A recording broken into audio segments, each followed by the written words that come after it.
பரிசுத்த நாமம் மகிமைப்படட்டும். 31ஆம் அதிகாரம் 27வது வசனம். இதோ நாட்கள் வரும் என்று கர்த்தர் சொல்லுகிறார், அப்பொழுது இஸ்ரவேல் குடும்பத்தையும் யூதா குடும்பத்தையும் மனுஷ வித்தினாலும் மிருக வித்தினாலும் விதைப்பேன். ஓகே, 31. இதோ நாட்கள் வரும் என்று கர்த்தர் சொல்லுகிறார், அப்பொழுது இஸ்ரவேல் குடும்பத்தோடும் யூதா குடும்பத்தோடும் புது உடன்படிக்கை பண்ணுவேன். 38. இதோ நாட்கள் வரும் என்று கர்த்தர் சொல்லுகிறார், அப்பொழுது இந்த நகரம் அனானியேலின் கோபுரம் முதல் கோடிவாசல் மற்றும் கர்த்தருக்கென்று கட்டப்படும். நாட்கள் வரும், நாட்கள் வரும். இங்கிலீஷ்ல ரீட் பண்ணுங்க. Behold, the days come, saith the Lord, that I will sow the house of Israel and the house of Judah with the seed of man and with the seed of beast. Okay, 31.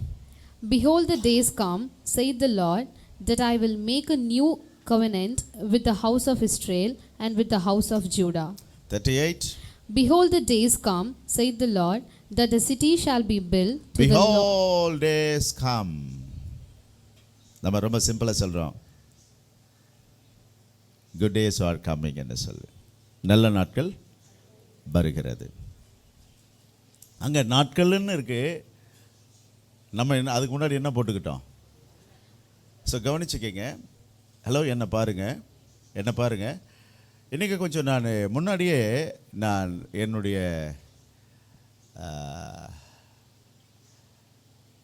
தியானத்தை ஆரம்பிச்சிட்டேன்னு சொல்லலாம். ஏன் என்ன கேட்டிங்கன்னா, ஒருவேளை புரிதல் உள்ளவர்களுக்கு ஒரு வார்த்தை போதும், புரிதல் இல்லாதவர்களுக்கு அந்த வார்த்தையை என்ன பண்ணணும்? திரும்ப திரும்ப திரும்ப சொல்லணும். அப்போ தான் அவங்களுக்கு கொஞ்சம் விளங்கும்.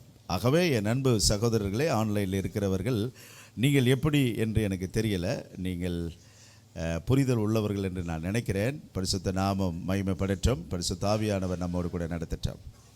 ஆகவே இந்த நல்ல காலை வேளை ஒரு சரியான ஒரு நேரம். இந்த நேரத்தில் நாம் கவனிக்க வேண்டியது, எப்பொழுதும் பழைய ஏற்பாடு அது கிறிஸ்துவுக்கு நிழலாட்டம். பழைய ஏற்பாடு என்ன ஆட்டம்? நிழல் ஆட்டம். அது நிழலாக ஒரு டிராமா காட்டுகிறது. அடுத்தது ஒரு புதிய ஏற்பாடு வருது. நிழலாட்டத்திற்கு ஒரு நிஜ செய்தி. இது ஆட்டம் அல்ல, என்னது? நிஜ செய்தி. அந்த நிஜம். அப்போ நிழலை சரியான முறையில் பார்க்க தெரிந்தால்தான் நிஜத்தை நம்மால் கணிக்கவே முடியும். புதிய ஏற்பாடு ஒரு நிஜ வரலாறு, பழைய ஏற்பாடு நிழலாட்டம். நிழலாட்டத்துக்கு ஒரு நிஜம் புரியணும். இன்றைக்கு உள்ள திருச்சபைகளுக்கு பழைய ஏற்பாடும் புரியலை, புதிய ஏற்பாடும் புரியலை. அதுதான் பெரிய வேதனை. அப்படியானால் எப்படி ஆராதிக்க முடியும்? இன்றைக்கு சினிமாவோட மட்டமாக போயிடுச்சு கிறிஸ்துவ பாடல்கள். ஏன்னா இசைக்காக என்ன பண்ணுறாங்க? பாடிட்டு இருக்காங்க. ஆனால் கருத்து இல்லை. கருத்து வேண்டும். கருத்தோடு கூட பாடிங்க, ரொம்ப நல்லா இருக்கும். கர்த்தர் உங்களை ஆசீர்வதிப்பார். அதனால் என் அன்பு மகளே, இந்த நல்ல வேளையில் பைபிள் ஸ்டடி இன்றைக்கு ஸ்டார்ட் அப். ஈவினிங் எரேமியா புத்தகத்தில் ஸ்டார்ட் அப். எல்லாமே ஸ்டார்ட் அப் பண்ணுறோம். கோஆப்ரேட் பண்ணுங்கள். போன வருஷத்தில் கலந்து கொள்ளாதவங்க இந்த வருஷத்தில் ஆகிலும் கலந்து கொள்ள பாருங்கள். கர்த்தர் உங்களை ஆசீர்வதிப்பார். நல்லா இருக்கும். நிச்சயமும் நிழலும் புரிந்தால் மட்டும்தான் வாழ்க்கை நல்லா இருக்கும். ஹலோ, உங்களுடைய தாத்தா மூதாதையர்களுடைய வாழ்க்கை பரம்பரையை பாரு, அப்பொழுது உன்னுடைய நிஜ வாழ்க்கை ஆசீர்வாதமாக இருக்கும். அவங்க எப்படி வாழ்ந்துட்டு போனாங்கன்னு பாருங்க, அதுதான் உன்னி. ஆனால் இப்போ கிறிஸ்து வந்த பிறகு நான் எப்படி வாழ்கிறேன் என்பது ரொம்ப முக்கியம். ஸ்தோத்திரம். அதனால் இயேசு கிறிஸ்துனுடைய வரலாறு மிக மிக முக்கியம். இயேசு கிறிஸ்து நேராக வரல, பழைய ஏற்பாடுகளில் நிழலாட்டமாக அவர் பல ஓமைகளாக சொல்லப்பட்டவர் இப்பொழுது நிஜமாக நமக்குள்ளே அசைவாடுகிறார், உறவாடுகிறார். அவரை பற்றி தான் தீர்க்க தரிசனமாக சொல்லப்பட்டிருக்கிறது. அதனால் என் அன்பு மகளே, என் அன்பு மகனே, கர்த்தருக்கு ஸ்தோத்திரம்.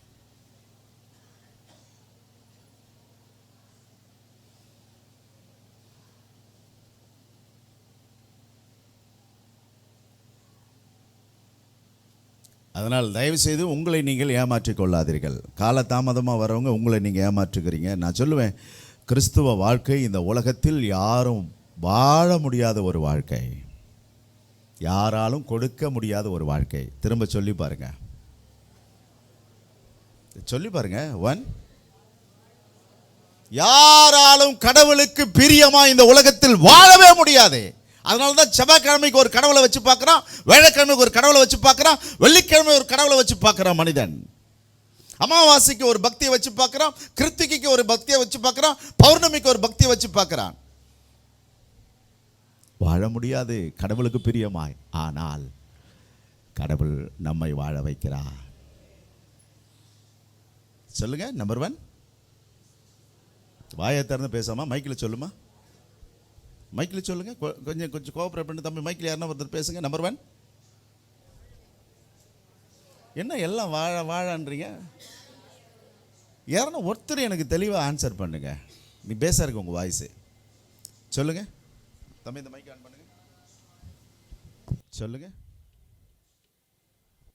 சொல்லுங்க. என்ன பேச மாட்டேன்றீங்க? யாருன்னா ஒருத்தர் சொல்லு, மைக்கில் படிக்குமா, பேசுங்க. கிறிஸ்தவர்கள் போல யாராலும் வாழ முடியாது. ரெண்டாவது, அந்த வாழ்வை யாராலும் கொடுக்க முடியாது. ஆமா, இந்த வாழ்வை இந்த உலகத்தில் எந்த ஆசாமியாலும் கொடுக்க முடியாது. ஆசாமி ஒரே சாமி, அவர் இயேசு சாமி. அல்லேலூயா. ஏன்னா அவர் தன் ஜீவனை கொடுத்து இரத்தத்தை கொடுத்து தம்முடைய தாசர்கள் மூலம் வார்த்தையை அனுப்பி வாழ வைக்கிறார். அதனால தான் சொன்ன, திரும்ப ஒரு முறை படிமா. நல்லா சொன்னீங்க. உன் மைக்கு எங்க போச்சு? வை அந்த மைக்கு வாங்குற. கிறிஸ்தவர்கள் போல யாராலும் வாழ முடியாது. அடுத்தது, அந்த வாழ்க்கை யாராலும் கொடுக்க முடியாது. நீங்க எத்தனை பேர் சொல்றீங்க உண்மைதானே? சத்தியமா சொல்லுங்க, சத்தமா சொல்லுங்க. ஹலோ, கிறிஸ்தவர்களை போல. ஏன்னா இந்த வாழ்க்கை ஆசீர்வாதமான வாழ்க்கை. ஏன்னா இந்த வாழ்க்கைக்காக கோழியை பிடிச்சிக்கிட்டு போனோம், ஆட்டை பிடிச்சிட்டு போனோம், மாட்டை பிடிச்சிக்கிட்டு போனோம். இதுக்கு விரதம் இருந்து பார்த்தோம், பொங்கல் வச்சு பார்த்தோம், மரத்தை வெட்டி பார்த்தோம், நாங்கள் குடிசை கட்டி பார்த்தோம், நடையா நடந்து பார்த்தோம், நிர்வாணமாய் ஆகி பார்த்தோம், மொட்டை அடிச்சு பார்த்தோம், அலங்கோலமாய் பார்த்தோம். அந்த வாழ்க்கை நல்லல்ல. ஆனால் இறைவன் என்னை வாழ வைக்கும்படி இந்த வாழ்க்கை கொடுத்திருக்கிறார். நான் இவ்வளோ அடுக்கி சொல்லிட்டேன், என்னதான் உங்களுக்கு அடுங்குச்சுன்னு தெரியல. இந்த வாழ்க்கையை யாராலும், கிறிஸ்தவ வாழ்க்கை உலகத்தில் ஆசீர்வாதமான வாழ்க்கை. எத்தனை பேர் சொல்றீங்க? அது பணத்தினால் அல்ல, அது பொருளினால் அல்ல, அது வீடு வாசலினால் அல்ல. யாரும் கொடுக்க முடியாத சமாதான வாழ்க்கை என் இயேசு கொடுக்கிறார். இந்த சத்தமே இல்லை. இதுக்கு நீங்க சாட்சி இல்லையோ, நான் சாட்சி. அல்லேலூயா. என் அப்பன் மரம் வைத்து தண்ணி ஊற்றி வளர்க்கிறார். உடனே பிளஸிங் பார்த்துடாதீங்க. எல்லாத்துக்கும் கொஞ்சம் காலம் காத்திருங்க, அது நல்லா இருக்கும். தம்பி, கிறிஸ்துவ வாழ்க்கை போல இந்த உலகத்தில் வாழ்க்கை எங்கும் இல்லை என்பதற்கு எத்தனை பேர் சாட்சி? The second one, இந்த வாழ்க்கை யாராலும் கொடுக்கவே முடியாது தம்பி. ஹலோ பிரதர், கொஞ்சம் என்ன கவனமாக கவனிச்சுக்கிங்க. கர்த்தர் உங்களை ஆசீர்வதிப்பா. இது ரெண்டுத்தையும் உங்களுடைய முடிஞ்சால் தங்க தகடில் எழுதி வச்சுக்கிங்க. நான் எப்படி வாழறேன்? அன்றாடம் செய்தித்தாளை படிக்கிறோம், நியூஸை பார்க்குறோம். இந்த உலகத்துக்கு ஆசீர்வாதமான மக்கள் கிறிஸ்தவர்கள் என்பதை மறந்துடாதீங்க. அன்றாடம் பரிசுத்தவான்கள் இரத்த சாட்சியாக இளைஞர்களும் மூத்தவர்களும் மறைச்சிக்கிட்டே இருக்காங்க. அந்த வீடியோ ஒவ்வொரு நாளும் வெளியிடப்படுகிறது. அதையெல்லாம் பார்த்தா நெஞ்சு வேதனை. ஏன்னா இப்படி மரிப்பார்கள் என்று சொல்லி வேதம் சொல்லுகிறது. கொல்லுவார்கள். ஏன்னா இதுக்கு அதிகாரத்தை பரலோகம் கொடுத்து வச்சிருக்கிறது. கர்த்தரை ஸ்தோத்திரிப்போம். அவர்கள் எல்லாரும் பாக்கியசாலிகள். ஹல்லேலூயா. அவர்கள் எல்லாரும் பரலோகத்தில் கேட்டுட்டு இருக்காங்க, எப்பொழுது நியாயம் தீர்க்க போகிறீங்க, எப்பொழுது நியாயம் தீர்க்க போகிறீங்க. நம்மை வைத்து இந்த உலகத்தில் நியாயம் தீர்த்து கொண்டிருக்கிறார், தீர்க்க போகிறார். பரிசுத்த ஆவியானவர் நம்மோடு கூட பேசட்டும். சரி, ஓகே. நல்ல நாட்கள் வரப்போகிறது. என்ன நாட்கள்? நல்ல நாட்கள் வரப்போகிறது. இந்த செய்தி இஸ்ரேலர்களுக்காக அன்றைக்கு எரேமியா வைத்து கர்த்தர் கொடுத்தார். இந்த செய்தி நாட்கள் வரப்போகிறது இஸ்ரேலருக்கு. ஏனால் அன்றைக்கு எரேமியா இந்த தீர்க்க தரிசனத்தை அவர் சொல்லும் பொழுது, ஹலோ, பாபிலோனுக்கு சிறைப்பட்டு போயிட்டாங்க. இப்போ பழைய ஏற்பாடு கதை சொன்னால் உங்களுக்கு ஒன்றுமே புரியாது. நீங்கள் எல்லாரும் இந்த சம்பவங்களை தயவு செய்து படிச்சுக்கிங்க. இப்போ செவ்வாய்க்கிழமை வரவங்களுக்கு கொஞ்சம் டீட்டெயிலாக தெரியும், ஞாயிற்றுக்கிழமை ஈவினிங் வரவங்களுக்கு ரொம்ப டீட்டெயிலாக தெரியும். ஆனால் ஞாயிற்றுக்கிழமை காலையில் வராங்களே அவங்களுக்கு ஒன்றுமே தெரியாது. அவங்களுக்கு தெரிஞ்சதெல்லாம் இன்னும் ஆசீர்வாதமாக இருக்கணும். இதுதான் பரிதாப நிலை, கிறிஸ்தவருடைய நிலைமை பரிதாப நிலை. இதை ஆன்லைனில் பார்த்துட்டு இருக்கிற மக்களே, ஞாயிற்றுக்கிழமை கிறிஸ்தவர்களாக இருப்பதை விட்டுடு, கிறிஸ்தவர்களாக இருக்க பாருங்க. நான் கோயிலுக்கு போகிற கிறிஸ்தவனாராது, வேதம் தியானிக்கிற கிறிஸ்தவனாரு. இந்த 2026 ஒரு ஆரம்பம். நீங்கள் ஞாயிற்றுக்கிழமை கிறிஸ்துவில் ஆராதிங்க. முறைப்படி வேத தியானம், முறைப்படி ஜெப தியானம், முறைப்படி உபவாசம், முறைப்படி ஒழுங்கு, முறைப்படி பரிசுத்தத்தை நாம் கடைப்பிடிக்க ஒரு ஸ்டார்ட் அப் பண்ணுவோம். சொல்லுங்க, 3 வார்த்தை சொன்னேன். சொல்லுங்க, பக்கத்தில் பார்த்து சொல்லுங்க. முறைப்படி வேத வாசிப்பு, முறைப்படி ஜெப தியானம், முறைப்படி வேத உபவாசம், முறைப்படி ஒழுங்கு ஒழுக்கம். நேரத்துக்கு போனுங்க. ஒழுங்கீனமானவர்களுக்கும் கிறிஸ்தவத்துக்கும் சம்பந்தம் இல்லை, ஒழுங்கீனமானவர்களுக்கும் திருச்சபைக்கும் சம்பந்தம் இல்லை. திருச்சபையினுடைய அழகை தான் இன்றைக்கு பார்க்க போகிறோம். நல்ல நாட்கள் வருகிறது. யாருக்கு? பாபிலோனில் அடிமைப்பட்டு போன இஸ்ரேலர்களுக்கு நல்ல நாட்கள் வருகிறது. நமக்கும் அந்த வரலாறுக்கும் சம்பந்தமே இல்லை. நான் சொல்லுவேன், தேவனுடைய பெரிய கிருபையினால் இந்த வேதத்தை அநேக தரம் படிக்க கர்த்தர் உதவி செய்திருக்கிறார். தேவனுடைய பெரிய கிருபையினால் இதை தியானிக்க உதவி செய்திருக்கிறார். தேவனுடைய பெரிய கிருபையினால் போதிக்க உதவி செய்திருக்கிறார். தேவனுடைய பெரிய கிருபையினால் ஆராய்ச்சி பண்ண உதவி செய்திருக்கிறார். தேவனுடைய பெரிய கிருபையினால் அவைகளை ஆராய்ந்து அறிந்து பக்கம் பக்கமாக எழுத உதவி செய்திருக்கிறார். இது என்னால் அல்ல, இது தேவனுடைய கிருபையே. இதை நான் புரிந்து சொல்லுகிறேன். இந்த கால கிறிஸ்தவர்கள், ஏன்னா இவர்கள் படிப்பது கிடையாது, எல்லாம் பார்க்கறது தான். ரொம்ப கஷ்டம் மக்களே, ரொம்ப சிரமம். படிங்க ப்ளீஸ், படிங்க படிங்க. இந்நாள் வரைக்கும் என்னால் மானிட்டரில் ஒரு பேரா கூட என்னால் படிக்க முடியாது. ஒரே ஒரு பேரா படிக்க முடியாது என்னால் மானிட்டரில். செல்ஃபோன்லேயோ சிஸ்டத்துலையோ என்னால் படிக்க முடியாது.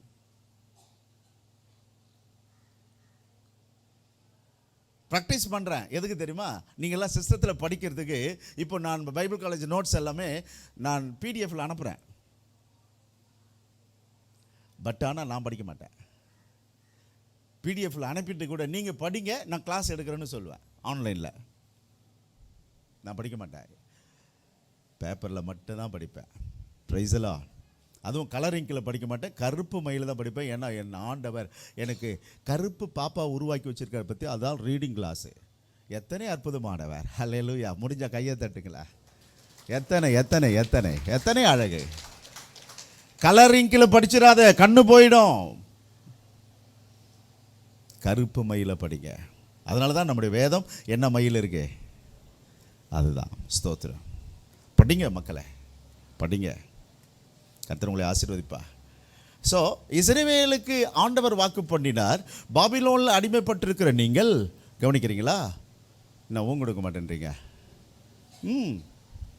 கவனிக்கிறீங்களா? அடிமைப்பட்ட நீங்கள் விடுதலை ஆவீர்கள். விடுதலையாய் வந்து இந்த பூமியில் ஆட்சி செய்வீர்கள். இந்த பூமியில் ஆட்சி செய்த பிறகு நீங்கள், இந்த நகரம் மகாராஜாவின் நகரமாக மாறப்போகிறது. இந்த 3 காரியத்தை தான் சொன்னார். சொல்லுங்க. நம்பர் 1, நீங்கள் விடுதலை ஆவீர்கள். விடுதலையாய் வந்து ஆட்சி செய்வீர்கள்.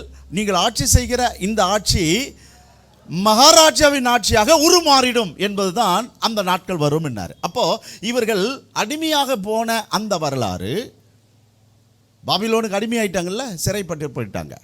நீங்கள் விடுதலை ஆவீங்க. நீங்கள் விடுதலையாகி வரும்பொழுது எப்படி இருக்கும்? அப்போ எப்படி இருக்குன்னு சொன்னால், நீர்ப்பாய்ச்சலான தோட்டம் போல இருக்கும். நீங்கள் வாழ போகிற வாழ்க்கை எப்படி இருக்கும்? ரொம்ப திருப்தியாக இருக்கும். ஏனால் நான் என் ஜனங்களுக்கு அப்பொழுது, முதல் வசனத்தை வாசிப்போம். முதல் வசனம், அப்பொழுது அக்காலத்தில் நான் இஸ்ரவேலின் வம்சங்களுக்கெல்லாம் தேவனாயிருப்பேன். அப்பொழுது, எங்க பாருங்க, முதல் வசனம், அக்காலத்தில் நான் இஸ்ரவேலின் வம்சங்களுக்கெல்லாம் தேவனாயிருப்பேன். எக்காலத்தில்?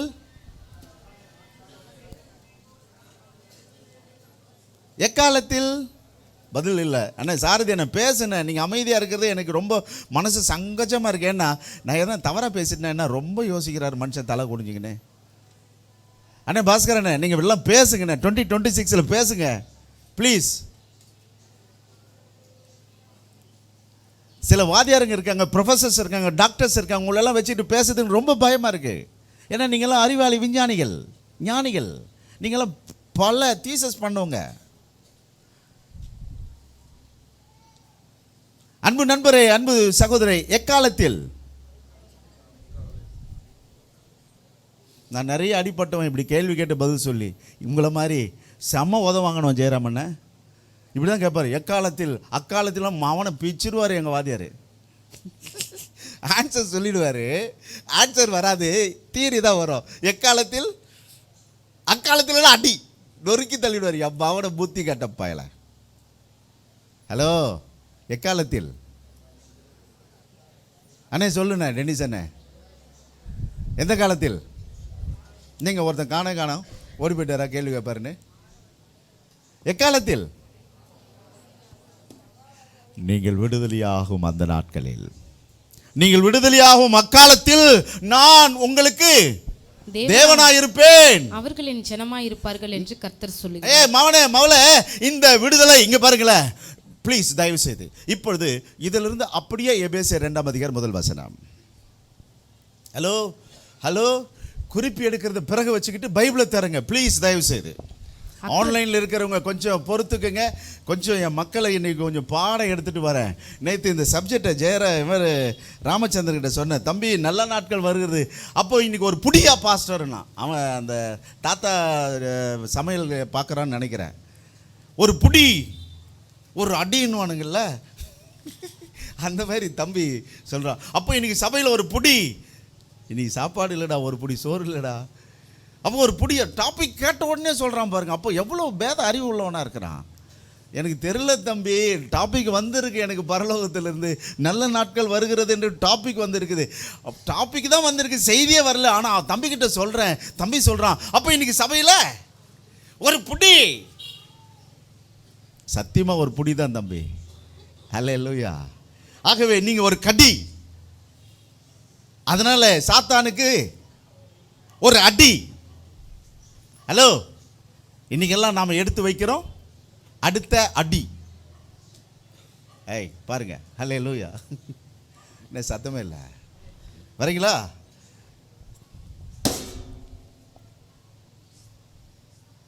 முதல் வசனம். அக்கிரமங்களினாலும் பாவங்களினாலும் மரித்தவர்களாயிருந்த உங்களை, இதுதான் பாபிலோனில் சிறைப்பட்டு போன அனுபவம். ஹலோ, இஸ்ரேலுக்கு 2 எக்ஸ்பீரியன்ஸ் இருக்கு. யாருன்னா கேளுங்க, சொல்லிக் கொடுங்கன்னு சொல்லுங்க பார்ப்போம். வாயை திறக்க மாட்டேன்றீங்களே, வாயை திறக்க மாட்டேன்றீங்களே. என்ன ஜோவிட்டா, உனக்கு வேணாவா? வைக்கிறேன், நீங்கள் ஜெபம் பண்ணுங்க. உங்கள் பிள்ளைங்களுக்கு வைக்கிறேன் டிவி. ஆமாம், பெரிய நம்ம மண்டபத்தில் வச்சேன்ல பெரிய, அந்த மாதிரி ஒரே ஒரு டிவி போதும். ஸ்தோத்திரம். வெயிட் பண்ணுங்க, நான் அடுத்த மாதத்துக்குள்ள வச்சிருவேன். என்னை பற்றி உங்களுக்கு தெரியாது. ஒரு காரியத்தை செய்யணுன்னால அது எமய மலையில் இருந்தாலும் கொண்டு வந்து வச்சிருவேன். இது போன வருஷம் நான் செய்ய வேண்டியது. ஒரு சின்ன ஜெபம் பண்ணிட்டானுங்க, அதனால ஸ்டாப் ஆயிடுச்சு.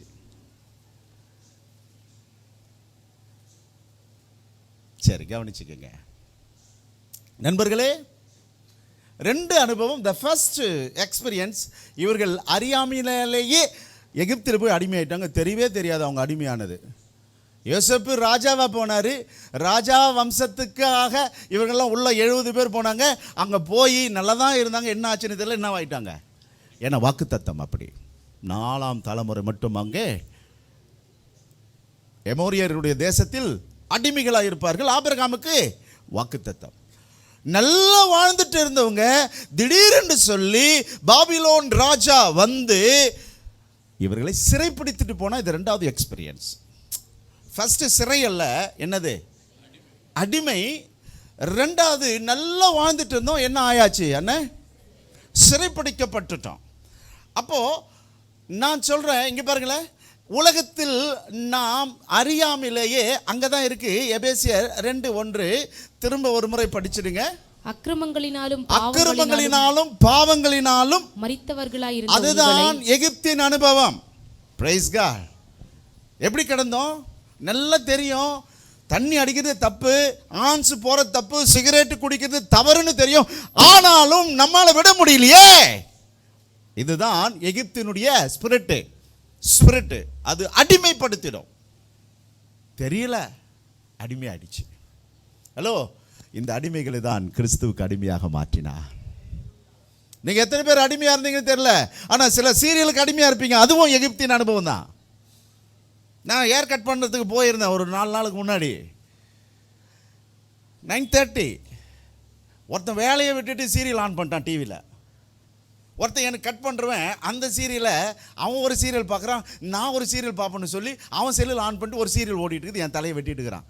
நான் கேட்டேன், என்னடா டிவி இவ்வளோ பெரிய டிவியில் கடையில் ஓடிட்டு இருக்கு, என்னடா? இல்லை சார், அவன் பார்க்குற சீரியல் வேறு சார், நான் பார்க்குற சீரியல் வேறு சார். எத்தனை வருஷமாடா பார்க்குறேன்? 3.5 வருஷமாக பார்த்துன்னு இருக்கேன் சார்.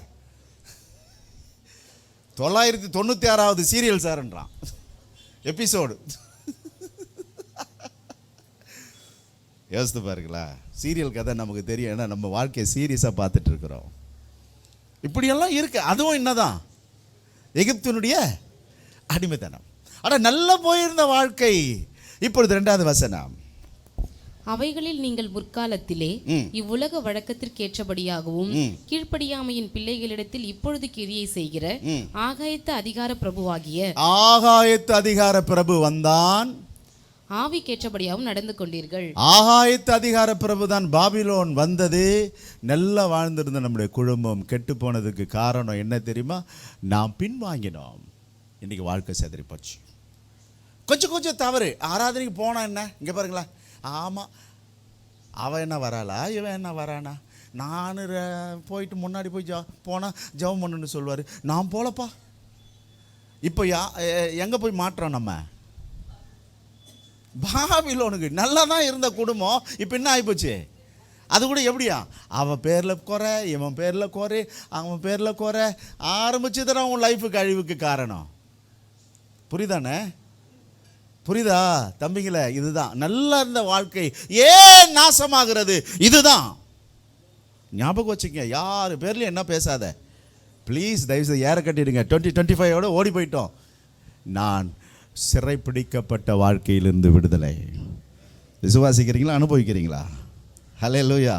இங்கே பாருங்க, என்னுடைய வாழ்க்கை நம்பிக்கையில் ஆரம்பித்து விசுவாசத்தில் வளர்ந்து இப்பொழுது நான் உறவில் நிலைத்திருக்க அப்பா உதவி செய்கிறார். நான் அல்ல, ப்ளீஸ், நான் சொல்றதுக்கு இதில் ஒன்றுமே இல்லை. எதில் ஆரம்பிச்ச?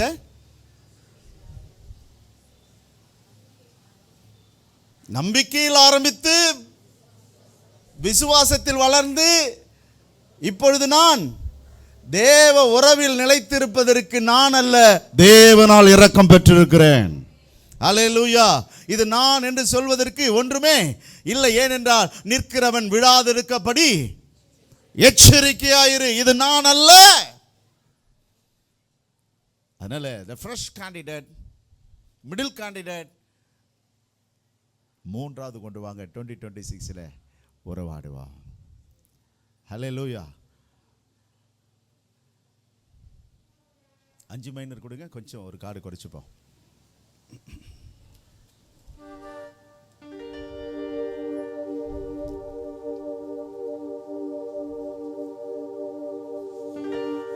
ஹல்லேலூயா, ஹல்லேலூயா. சரி, ஆரே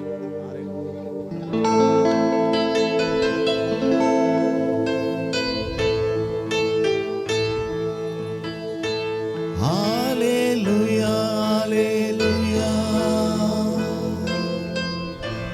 ஹல்லேலூயா, ஹல்லேலூயா, ஆமென். ஹல்லேலூயா, ஹல்லேலூயா, ஆமென். ஹல்லேலூயா, ஹல்லேலூயா, ஆமென்.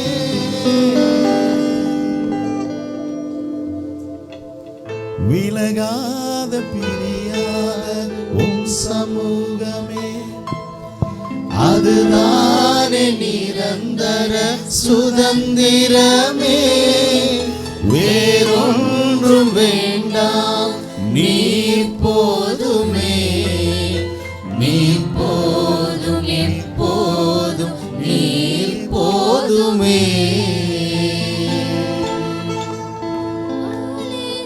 விலகாத பிரியாத உம் சமூகமே, அதுதானே நிரந்தர சுதந்திரமே.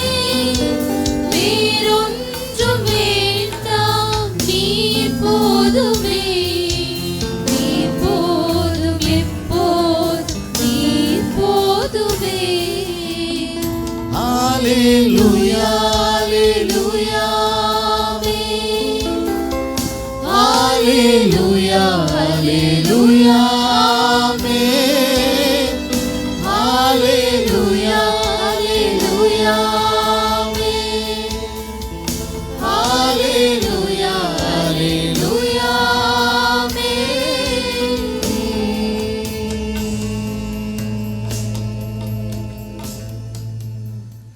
பேசலாமா, ஸ்டாப் பண்ணிடலாமா? கதை தொடரலாமா, ஸ்டாப் பண்ணிடலாமா? ஓகே நண்பா, அடிமைகளாய் இருந்தோம். இப்பொழுது 2வது வசனத்தில், முற்காலத்தில் நீங்கள் அவைகளுக்குள்ளே கீழ்ப்படியாமையின் பிள்ளைகளிடத்தில் இப்பொழுது கிரியை அப்போ செய்கிற நாம் எப்படி இருந்தோம்? கீழ்ப்படியாமையின் பிள்ளைகள். அதுக்கு நம்ம இடம் கொடுத்துடக்கூடாது. இப்பொழுது கிரியை செய்கிற அந்த கீழ்ப்படியாமையின் பிள்ளைகளுக்குள்ளே கிரியை செய்கிறது எது? பிசாசு. பிசாசு அவன் நம்மிடத்தில் கிரியை செய்யக்கூடாது. பிரைஸ் தி லார்ட், ஹல்லேலூயா. யோசித்து பாருங்க, எங்கேயாகிலும் நான் கீழ்ப்படியாமல் இருக்கிறேன்னா, முதல்ல அப்பா அம்மா கிட்ட, முதல்ல போதகன் கிட்ட, முதல்ல வாத்தியார் கிட்ட, முதல்ல என்னுடைய ஒர்க்கில் நான் கீழ்ப்படியாமல் இருக்கிறேன்னா, அதை நீங்கள் யோசித்து பாருங்க. உங்களுடைய ப்ராஜெக்ட் முடிக்கிறீங்களா பாருங்க, ஓபி அடிக்காதீங்க உங்கள் வேலையில். என்னுடைய ஷெட்யூல் எல்லாம் முடிச்சுட்டுனா பாருங்க, கீழ்ப்படியாமின் பிள்ளைகளிடத்தில் கிரியை செய்கிறது ஆகாயத்து அதிகார பிரபு.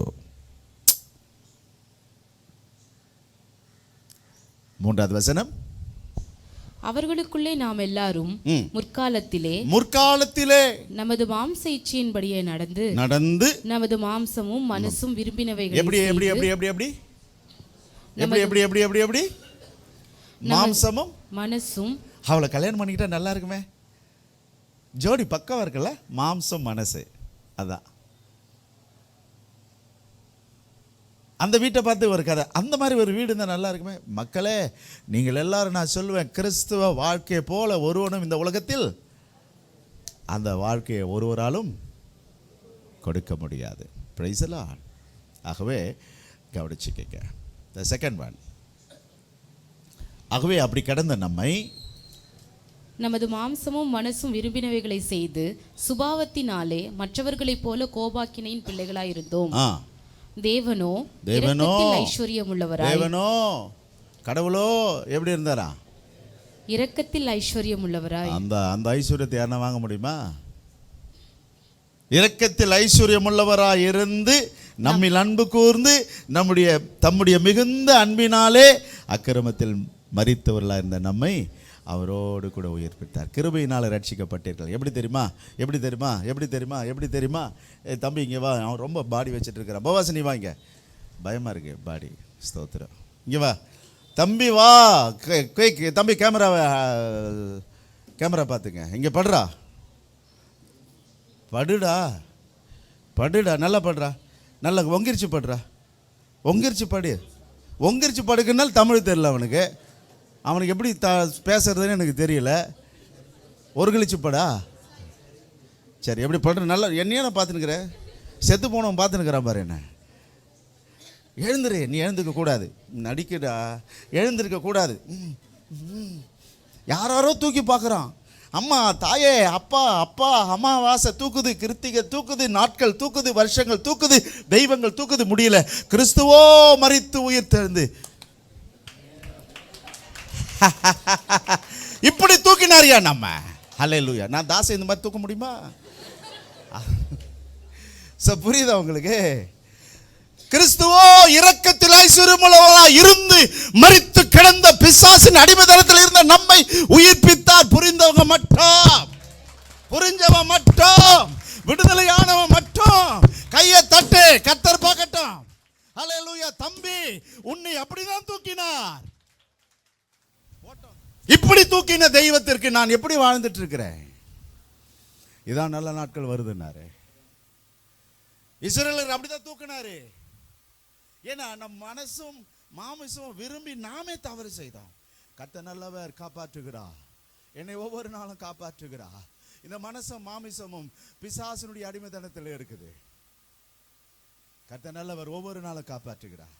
பிரதர் சொன்னார் பாருங்களா, என் சமாதானத்தை குலைக்க ஒருத்தவங்க பெயிண்ட் அடிச்சுட்டானே.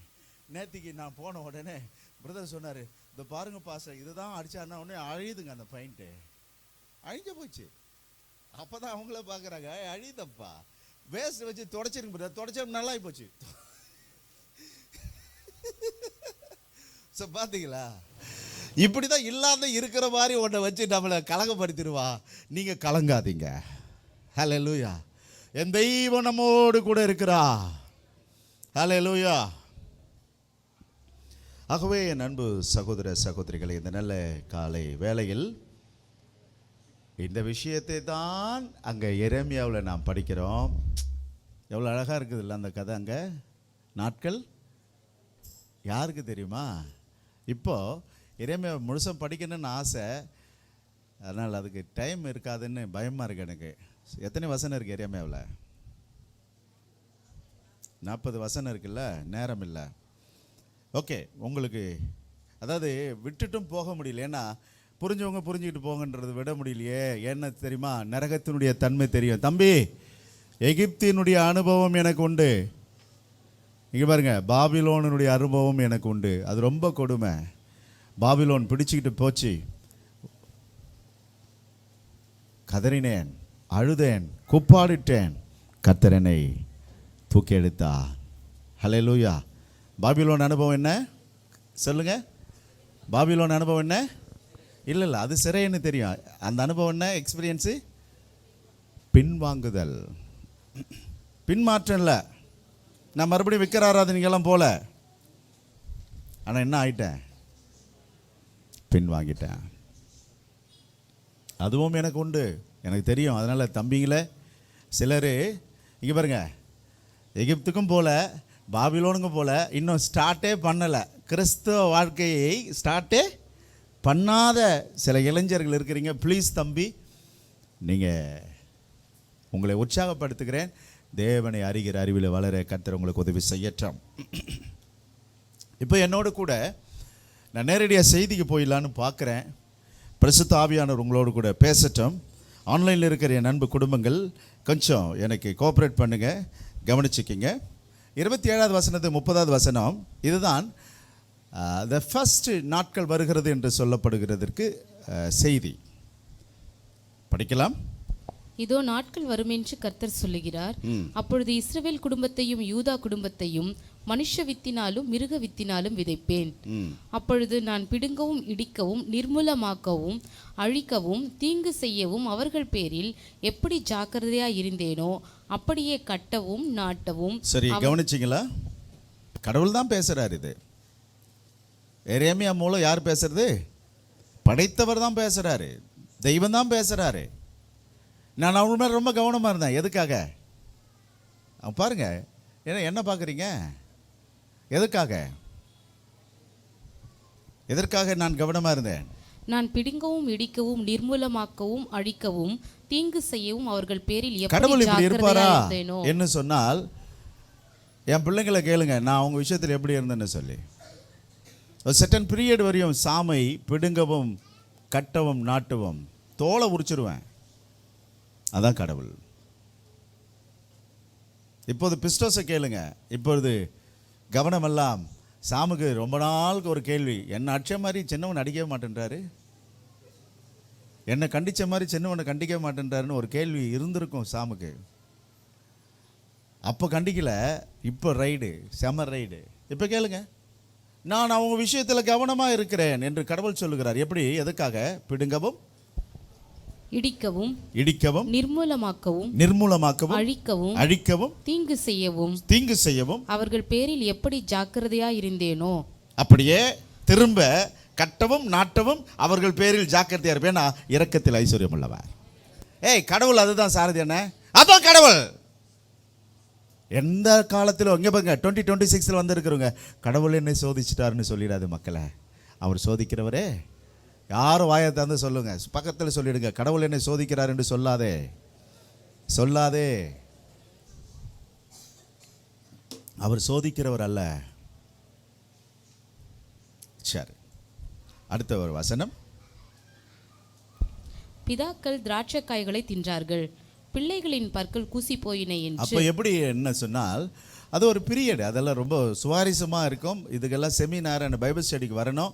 நீங்கள் வர்றதுக்கு ஆசைப்படுங்க. கர்த்தர் உங்களை ஆசீர்வதிப்பார். ஏகப்பட்ட லீவ் இருக்குது இந்த மாதம். ஆக நீ காலையில் கூட உட்காந்து அவர்கிட்ட கேட்டுட்டு இருந்த, ஆண்டவரே இந்த பொங்கல் ஹாலிடேஸ் இருக்குது, எங்களுக்கு ஒரு ரிபப்ளிக் டே இருக்குது 26, என்ன பண்ணணும்னு கேட்டுக்கிட்டே இருக்கிறேன். நீங்கள்லாம் உங்களுடைய ப்ரோக்ராம் ஷெட்யூலெல்லாம் பண்ணிகிட்ருப்பீங்க. பொங்கல் ஹாலிடேஸுக்கு எங்கே ட்ரிப்புன்னெல்லாம் போட்டுட்ருப்பீங்க. போயிட்டு வாங்க. எனக்கோ மனசு எரிச்சலோடு கூட இருக்கிறேன். என் பிள்ளைகளை நான் உருவாக்க வேண்டாம். பிரைஸெல்லாம் போயிட்டு வாங்க. அதை விட ஒரு ஒரு ஒரு கேம்பை புக் பண்ணிக்கிட்டு போங்க. ஒரு 10 குடும்பத்தை கூட்டிக்கிட்டு போங்க. ட்ரெயின் பண்ணுங்க. நீங்கள் எவ்வளோ பார்த்தாலும் பணம் தான் விரயமாகும். எவ்வளோ சுற்றி பார்த்தாலும் உங்கள் கண்களோ மனசோ திருப்தி அடைய போகிறதில்ல. ஒரு 4 பேரை கூட்டிகிட்டு போய் கிளாஸ் எடுங்க. ஒரு 4 பேரை கூட்டிகிட்டு போய் உபவாசம் இருங்க. கொஞ்சம் சொல்லிக் கொடுங்க. ஆசீர்வாதமாக இருக்கும். ப்ளீஸ் உங்கள் நாட்களை வீணடிச்சிடாதீங்க. அந்த நாட்கள் திரும்பாது. கர்த்தர் உங்களை ஆசீர்வதிப்பா. ஆகவே என் அன்பு சகோதரனே சகோதரி, இந்த நல்ல வேளையில் பிதாக்கள் திராட்சை காய்களை தின்றார்கள், பிள்ளைகளின் பற்கள் கூசி போயின என்று அந்நாட்களில் சொல்ல மாட்டார்கள். அவனவன் தன் தன் அக்கிரமத்தின் நிமித்தம் சாவான். எந்த மனுஷனும் திராட்சை காய்களை தின்பானோ அவனுடைய பற்களே கூசி போகும். இது அந்த நாட்களில் சொல்லப்பட்ட தீர்க்க தரிசனம். ஸோ கவனிச்சுக்கிங்க. பரிசுத்த ஆவியானவர் நம்மோடு கூட பேசட்டும். இதுதான் த ஃபர்ஸ்ட் நாட்கள் வருகிறது என்று சொன்னார். அதாவது என்னத்துக்கு நாட்கள் வருதுன்னா, நான் திரும்ப உங்களை கட்டுவேன், திரும்ப உங்களை நாட்டுவேன். ஓகே, அப்படியே இருக்கட்டும். இது ஒன்றும் புரியலை பாருங்களேன். நான் புரிய வைக்கிறேன் ஈஸியாக. திரும்ப 31வது வசனத்தில் ஆரம்பிக்குது. இதோ நாட்கள் வரும் என்று கர்த்தர் சொல்லுகிறார், அப்பொழுது இஸ்ரவேல் குடும்பத்தோடும் யூதா குடும்பத்தோடும் புது உடன்படிக்கை பண்ணுவேன். படிக்கலாமா? நீங்கள் 31லேருந்து 37 வரையும் படிக்கணும். அதுதான் செகண்ட் மெசேஜ். நான் அவர்கள் பிதாக்களை எகிப்து தேசத்திலிருந்து அழைத்து வர கைப்பிடித்த பாருங்க, நாட்கள் வருகிறது, அப்பொழுது இஸ்ரேல் குடும்பத்தோடும் யூதா குடும்பத்தோடும் புது உடன்படிக்கை. அதாவது என்னன்னா, திரும்பிட்டாங்க. திரும்புவது ஒரு செய்தி. அடுத்தது திரும்பி உள்ள வந்துட்டாங்க. அப்பொழுது உள்ள வந்தோடனே என்ன பண்றேன்? ஹலோ, உடன்படிக்கை மொத்தம் எத்தனை வகையா இருக்கிறது? முனிசெல்வி, நித்யா, தாய் பவித்ரா, எத்தனை உடன்படிக்கை? ஆன்சரே காணோம். 8 உடன்படிக்கையா? கரெக்டு தானே? டவுட் இருக்கா? கடைசி உடன்படிக்கை என்ன? கடைசி உடன்படிக்கைன்னா 8 உடன்படிக்கையா? கடைசி உடன்படிக்கை என்ன? 8வது உடன்படிக்கை என்னன்னு கேட்டேன். 8 உடன்படிக்கையா? நித்திய உடன்படிக்கை. நல்ல வாயை திறந்து பேசு. சவுண்டு கொஞ்சம் ஏற்றட்டுமா? பின்னாடி கிள்ளி விட்டுமா? நித்திய உடன்படிக்கை எங்கே பண்ணப்படும்? அது நித்திய உடன்படிக்கை. 7வது உடன்படிக்கை என்ன? புது உடன்படிக்கை. அதுதான் ஆண்டவராகிய இயேசு கிறிஸ்து ரத்தத்தினால நம்மோடு செய்த உடன்படிக்கை. முதல் உடன்படிக்கை என்ன? ஐயோ, மறந்துட்டனே. அப்போ உடன்படிக்கை பற்றி தெரியாதவர்களுக்கு எப்படி உடன்படிக்கை பற்றி பேச முடியும்? உடன்படிக்கைக்கு இங்கிலீஷில் அக்ரிமெண்ட். அக்ரிமெண்ட் பத்திரப்பதிவு செய்வது, ஒப்பந்தம் பண்ணிக்கொள்வது அக்ரிமெண்ட். சரியா? ஆதாமோடு செய்த உடன்படிக்கை, நோவாவோடு செய்த உடன்படிக்கை, ஆபிரகாமோடு செய்த உடன்படிக்கை, மோசையோடு செய்த உடன்படிக்கை, தாவீதின் உடன்படிக்கை, புது உடன்படிக்கை, நித்திய உடன்படிக்கை. அப்பா ஸ்தோத்திரம். Very simple. இப்போ இங்கே என்ன உடன்படிக்கை வருது? இங்கே கவனிச்சுக்கிங்க. அப்பொழுது இஸ்ரவேல் குடும்பத்தோடு நான் புதிய உடன்படிக்கை பண்ணுவேன். நான் அவர்களை பிதாக்களை எகிப்து தேசத்திலிருந்து அழைத்து வர கைப்பிடித்த நாளிலே அவர்களோடு பண்ணின உடன்படிக்கைப்படி அல்ல, ஏனெனில் நான் அவர்களுக்கு நாயகராயிருந்தோம். என்னங்க? ஹலோ, நம்ம ஹீரோ யாரு? ஏய் தம்பி, யாரா? எனக்கு ரொம்ப மனசு வேதனையாக இருக்குது சில இளைஞர்களை பார்க்கும் பொழுது. ஏன்னா நீங்கள் செத்து போகிறவர்களை நாயகராக வச்சிட்ருக்கீங்க, ஹீரோவாக வச்சிட்ருக்கீங்க, மாற்றிக்கிங்க. சிலரை நான் உங்களை வேதனைப்படுகிறேன்.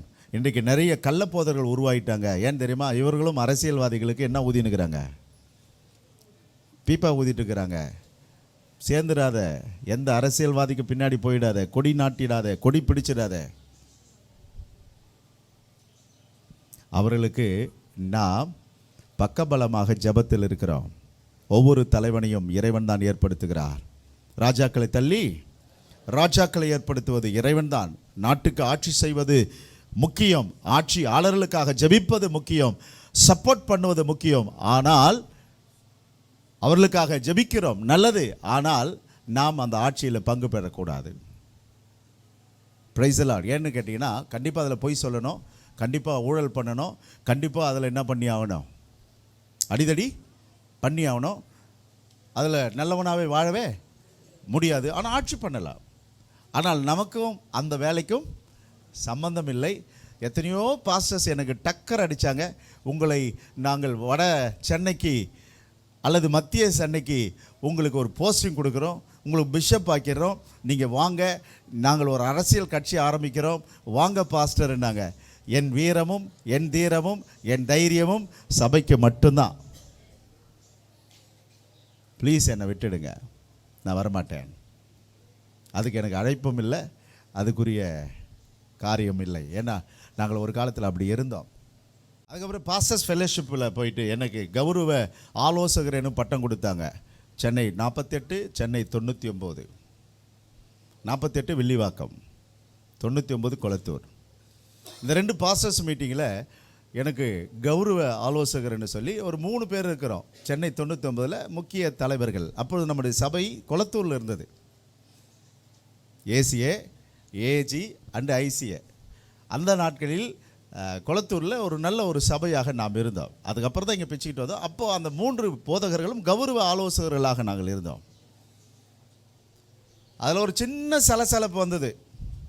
அன்றைக்கு முழுக்க போட்டேன் ஊழியர்கள் ஐக்கியத்தை. ஏன்னு கேட்டிங்கன்னா, விசுவாசிகளை விட மிக கேவலமாக நடந்துக்கிறீங்க நீங்களாம் ஊழியர்களா, ஊழியர்கள் கூட்டமா, ப்ளீஸ் என்னை விட்டுடுங்கன்னு வந்துட்டேன்.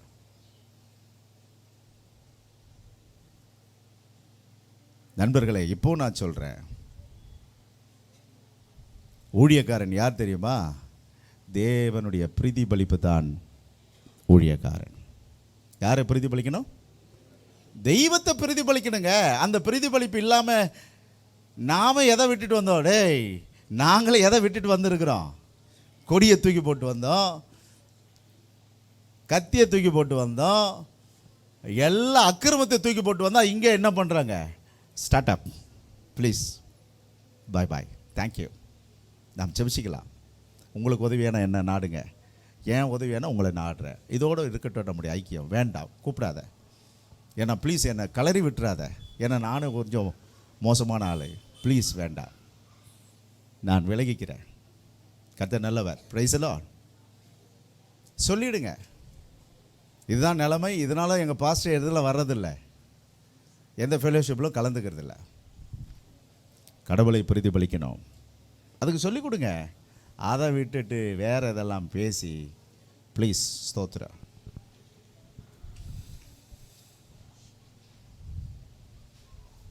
புது உடன்படிக்கை செய்வேன். எத்தனை வசனம் வரை படிக்க சொன்னேன்? 33 படிக்கலாம். அந்நாட்களுக்கு பிற்பாடு நான் இஸ்ரவேல் குடும்பத்தோடு பண்ண போகிற உடன்படிக்கை என்னவென்றால், நான் என் நியாயப்பிரமாணத்தை அவர்கள் உள்ளத்திலே வைத்து அதை அவர்கள் இருதயத்தில் எழுதி, நான் அவர்களுக்கு தேவனாக இருப்பேன், அவர்கள் என். மோசேக்கு எழுதி கொடுத்தார் பலகையில். ஆனால் இப்போ நான் உடன்படிக்கை எங்கே எழுதுகிறேன்? இருதயத்தில். So next one. இனி ஒருவன் தன் அயலானையும் ஒருவன் தன் சகோதரன் நோக்கி கர்த்தரை அறிந்து கொள் என்று போதிப்பது. அவர்கள் சிறியவன் முதல் பெரியவன் மட்டும் எல்லாரும் என்னை என்று நான் அவர் அக்கிரமத்தை மன்னித்து அவர்கள் பாவங்கள் இனி சூரியன் பகல் வெளிச்சத்துக்காகவும் சந்திர நட்சத்திரங்களை நேம ரா வெளிச்சத்துக்காகவும் கட்டளையிட்டவரும் அலைகள் கொந்தளிக்கத்தக்கதாக சமுத்திரத்தை குலுக்குகிறவரும் சேனைகளின் கர்த்தருடைய நாமம் உள்ளவருமாகிய கர்த்தர் சொல்லுகிறது, இந்த நியமங்கள் எனக்கு முன்பாக இல்லாதபடிக்கு ஒழிந்து போனால் அப்பொழுது இஸ்ரவேல் சந்ததியும் எனக்கு முன்பாக என்றென்றைக்கும் ஒரு ஜாதியாக இராதபடி அற்றுப்போகும் என்று கர்த்தர் சொல்கிறார். வந்துட்டீங்களாப்பா, இனிமேல் நீங்கள் ஒழிஞ்சு போக மாட்டீங்க. இது ஊருக்குள்ளே வந்த பிறகு செய்த உடன்படிக்கை. புரியுதா உங்களுக்கு? இப்போ சப்ஜெக்ட் முடியுது. 37வது வசனம். கர்த்தர் சொல்லுகிறார், மேலே இருக்கிற வானம் அளக்கப்படும், கீழே இருக்கிற பூமியின் அஸ்திபாரங்கள் ஆராயப்படக்கூடுமானால் நான் இஸ்ரவேல் வம்சத்தார் அனைவரையும் அவர்கள் செய்த எல்லாவற்றின் நிமித்தமும் வெறுத்து விடுவேன் என்று கர்த்தர் சொல்லுகிறார். அதனால் பூமியின் ஆழத்தையும் மனுஷனால் என்ன பண்ண முடியாது. இப்போ தான் அட்லாண்டிக்கை ஆராய்ஞ்சிட்டு இருக்காங்க. அட்லாண்டிக் எத்தனை பேருக்கு தெரியும்? தெரியாது. ஆராய்ச்சி பாருங்கள், இப்போ தான் கண்டுபிடிச்சிருக்கிறான். ஒரு 10,000 அடியில் போனால் ஒரு காடு இருக்கிறது. அது 1 கோடி ஆண்டுகளுக்கு முன்பதாக அந்த காடு ரொம்ப செழிப்பாய் பூமியில் இருந்திருக்கிறது. அதுக்கப்புறம் ஒரு பெரிய வெள்ளம் வந்து அந்த காட்டையெல்லாம் அழிச்சதுன்னு இப்போ தான் கண்டுபிடிச்சிருக்கிறான். அதுதான் நோவாவின் அழிவு. இப்போ தான் கண்டுபிடிச்சிருக்கிறான். அட்லாண்டிக்கு கீழே ஒரு 10,000 அடியில் என்ன இருக்குதா, காடு இருந்திருக்குதுன்னு போன வாரம் நியூஸு. ஒரு செய்தியாளனுக்கு ஜியோகிராஃபி ரொம்ப அவசியம், படிங்க. பூமியின் ஆழத்தை என்ன பண்ண முடியாது மனுஷனால். ஏன்டா பூமி எதிர்ச்சி வருதுன்னா தட்டு ஒன்றோடு ஒன்று உரசுதுன்றான். ஆனால் என் அப்பா கிட்ட கேட்டால் தெரியும், நான் தான் குளுக்குறேன். ஏன்னா அடங்க மாட்டா. நியூ இயரில் என்ன குத்தாட்டம் எங்கே தெரியாதா? சென்னையில் இல்லைங்க, பீச்சில் இல்லைங்க, கிறிஸ்தவ நாடு. என்ன ஊர் தெரியுமா தெரியாதா? கொளுத்தி விட்டுட்டேன் போ. அதனால் நிறைய தீ, நிறைய ஆக்சிடென்ட்ஸ், ஃபயர் ஆக்சிடென்ட்ஸ் வரும். இது தீர்க்க தரிசனம் இல்லை, சும்மா எடுத்து விட்டுறது, எரியும். ஏன்னா மக்களுடைய அக்கிரமம். நீங்கள் கூட தீர்க்க தரிசனம் சொல்லலாம், அப்படி பாருங்கள் நடக்கும். ஏன்னு கேட்டால் பைபிள் ஒழுங்காக படிச்சிட்டிங்கன்னா எல்லாம் புரிஞ்சிடும். நீங்கள் சொல்கிறதெல்லாம் நடக்கணுவாங்க எல்லாரும். அப்படி ஒன்றும் இல்லை, நமக்கு தான் தெரியுமே அழிவு. மனிதனுக்கு அழிவுக்கு நேராக மனிதன் ஓடிக்கிட்டே இருக்கிறான். அதனால் மகனே மகளே, இந்த நல்ல வேலைகள் பரிசுத்த ஆவியானவர் நம்மோடு கூட பேசட்டேன். நேரம் இல்லை. இது 2வது செய்தி. இப்போ 3வது செய்தி ஒன்று இருக்குது. இப்போ தான் நம்ம இப்போது 38வது வசனத்துக்கு போகிறோம். இதோ நாட்கள் வரும் என்று கர்த்தர் சொல்கிறார், அப்பொழுது இந்த நகரம். இங்கே பாருங்களா, செகண்ட் பார்ட்டு. இப்போது உள்ள நல்லா வாழ்ந்துட்டு இருக்காங்க. இப்போ 3வது ஒன்று சொல்கிறாரு. என்ன சொல்கிறாரு? நாட்கள் வரும், அப்பொழுது இந்த நகரம் அனானியேலின் கோபுரம் முதல் கோடி வாசல் மட்டும் கர்த்தருக்கென்று கட்டப்படும். இங்கே பாருங்க, இன்ன வரைக்கும் அது நடக்கலை. இன்ன வரைக்கும் பாதி மசூதியாக இருக்குதுங்க. சாலமோன் ஆலயம் பாதி மசூதியாக இருக்குது, இன்னும் கட்டப்படலை. ஆனால் கட்டப்படும். வருங்காலத்தை பற்றி பேசுகிறார். கட்டப்படும். அப்பொழுது அப்புறம் அளவு நூல் அதற்கு எதிராய் காரேப் என்னும் மேட்டின் மேல் சென்று கோவாத் புறமாக சுற்றிப்போம். பிரேதங்களை புதைக்கிறதும். இங்க பாருங்க, இஸ்ரேலை நீங்கள் எங்க தோண்டினாலும் உப்பும் பிணமும் தான் இருக்கும். ஃபுல்லாகவே கந்தக பூமி. அதில் விவசாயம் பண்ண முடியாது, அதில் குடி தண்ணீர் கிடையாது. ஆனாலும் உலகத்திற்கே விவசாயத்துக்கு முதல் இடத்து அவங்க தான் இருக்காங்க. எல்லாம் சொட்டு நீர் பாசனம் ஆக்கிட்டான். குடி தண்ணீர் கிடையாது. கடல் நீரை குடிநீராக நன்னீராக மாற்றின ஆராய்ச்சியாளர்கள் முதல் உலகத்தில் யார் தான்? அவ்வளோ அடிப்பட்டவங்ககிட்ட தான் அனுபவம் நிறைய இருக்கும். ஸ்தோத்திரம். என் பிள்ளை ரொம்ப கஷ்டப்படுறா, டோன்ட் வரி, அவன் தான் நாட்டுக்கு அவன் ஆசீர்வாதமாக மாறுவான். உன் பிள்ளையை பற்றி தேவ சமூகத்தில் மட்டும் அழு, மற்றவர்கிட்ட சொல்லாத.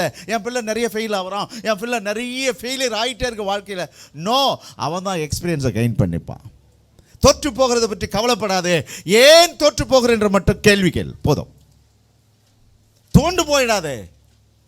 தோற்றவன் தான் இன்றைக்கு நாட்டுக்கு உலகத்திலேயே முதன்மையா இருக்கிறான் இஸ்ரேல்.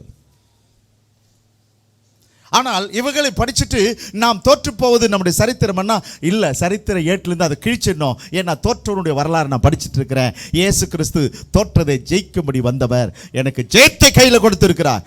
இவ்வளோ படிச்சும் நான் ஃபெயில் ஆகிறேன்னா நான் ஒன்றும் பண்ண முடியாது. ஏன்னா கிறிஸ்தவனுடைய ராசி என்ன சத்தம் இல்லை. ஒரு கையில் பீடியை வச்சுக்கிட்டு ஒரு கையில் இப்படி ஆடுறவன் என்னோட ராசி நல்ல ராசி, சாரி, அவனும் சாவுவான்.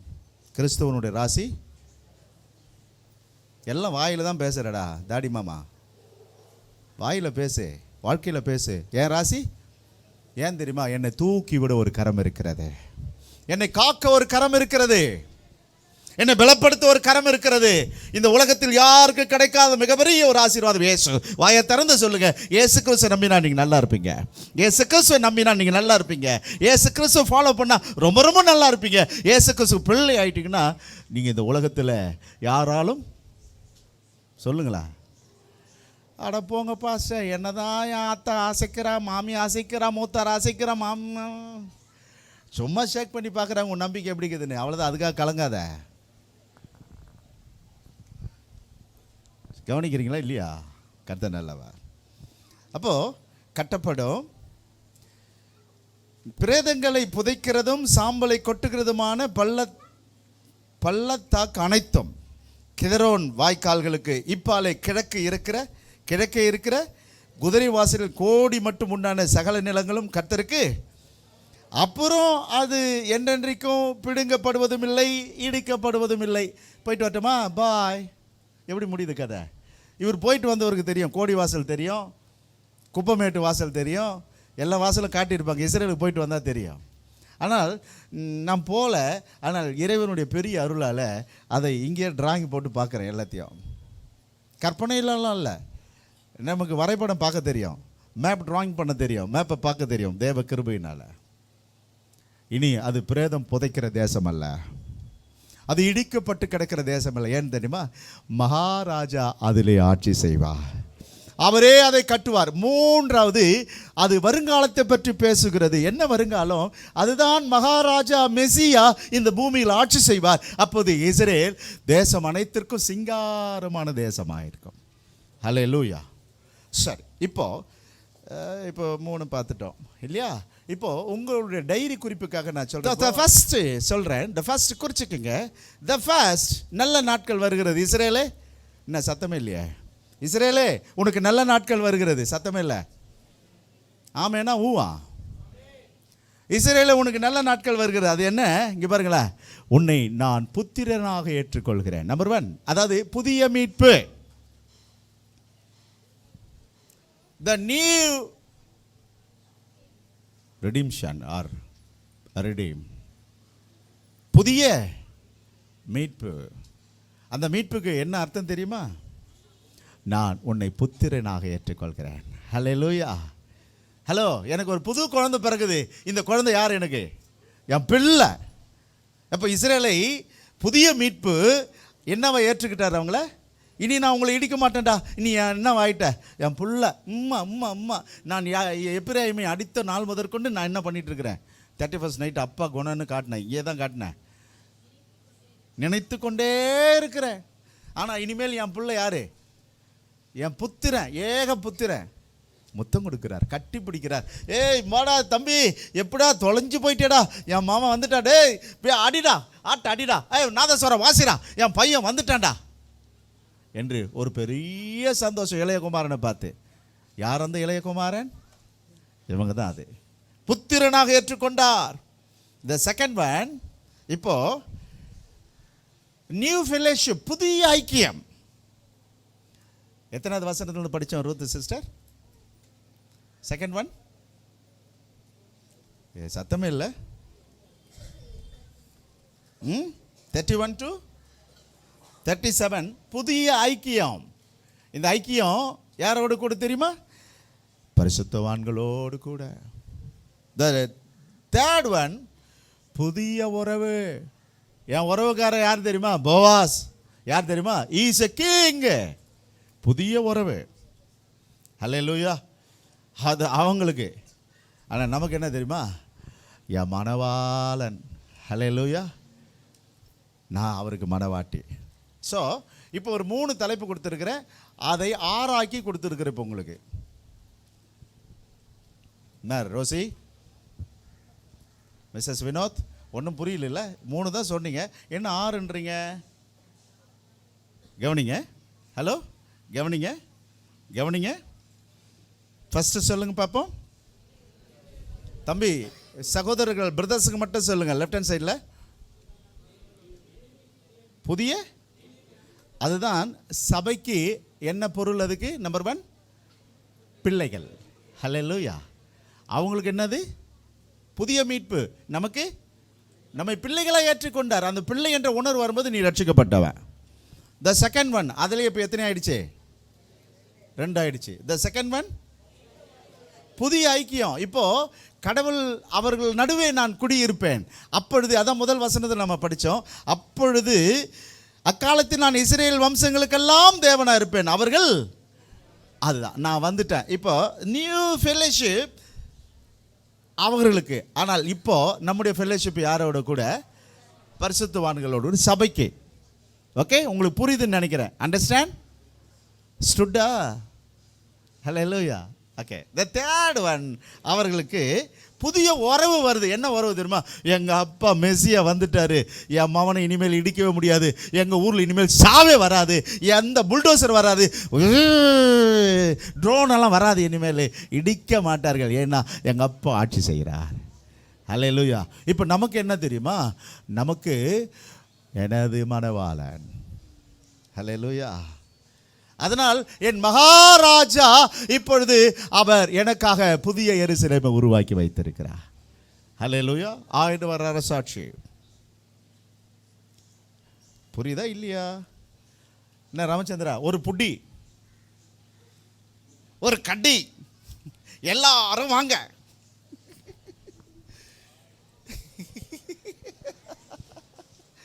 ஸோ புரியுதா? உங்களுக்கு புரியுதா நண்பர்களே? இதுதான் செய்தி, இதுதான் சாராம்சம், இதுதான் ஆழம், இதுதான் வேத தியானம் உங்களுக்கு. அதனால் தம்பிகளே, என் அன்பு மக்களே, நல்ல வேலையை நான் உங்களுக்கு சொல்கிறேன். நான் எந்த இடத்துல இருக்க பாருங்க. சபைக்கு மட்டும் சொல்லுங்க பார்ப்போம். நான் அவருடைய பிள்ளை. செகண்ட் ஒன், என்னுடைய ஃபெல்லோஷிப். த தேர்ட் ஒன், இதோடு முடிச்சுட்டா எப்படி மக்களே? இன்னும் கொஞ்சம் அப்படி அடுத்த பார்ட்டுக்கு போகலான்னு நினைக்கிறேன். போகலாமா? வாங்க என்னோட கூட வாங்க. பரிசுத்த ஆவியானவர் நம்மோடு கூட பேசட்டும். ஸோ இப்போ பார்த்தீங்கன்னா பழைய ஏற்பாட்டில் இது என்ன ஆட்டமாக இருக்குது? இப்பொழுது அந்த நிழலை எப்படி பார்க்குறோம்? நிஜமாக பார்க்குறோம். இதை கொஞ்சம் ஆழமாக பார்க்கலான்னு நினைக்கிறேன். கர்த்தருக்கு ஸ்தோத்திரம். தம்பி, இன்றைக்கி வீடியோ கிடைச்சிருமா எனக்கு? இந்த வீடியோ முயற்சி பண்ணுறீங்களா? ஆமாம், இன்றைக்கி கிடைக்கிற மாதிரி பாருங்கள்.